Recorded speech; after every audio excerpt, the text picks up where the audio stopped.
arasında koşa geldi. Akşama can yorulmazdık, incimezdik. Bulut öter, ulduz akar, biz bakardık. Ne behtiyardık. Ay dolandı, il dolandı, öttü zaman.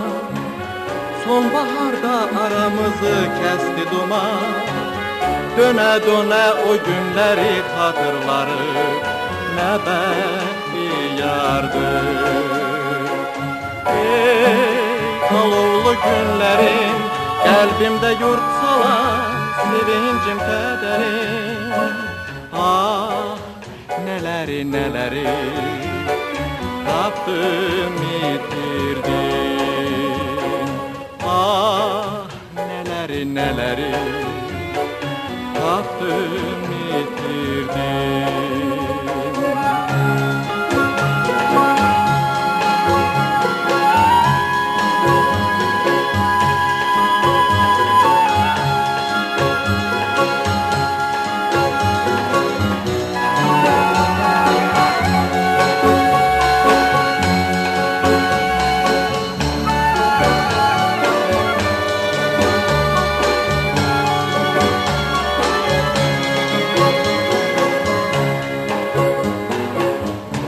Nereden o günlerim düşür yada. Şevet eller zaman zaman ağarsa da. O yerleri hatırlarım, hatırlarım. Ne behtiyardık.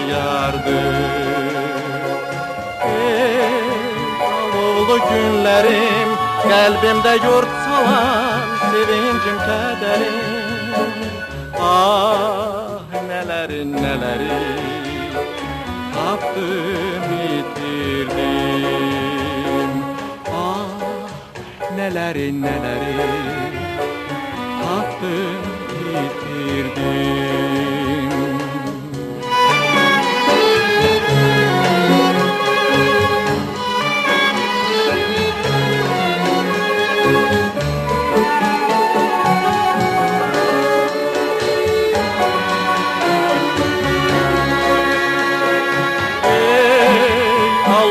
Günlerim, kalbimde yurt salan sevincim, kederim.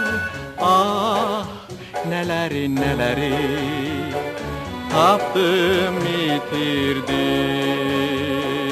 Ah neleri neleri taptım, yitirdim. Taptım, yitirdim. Taptım, yitirdim.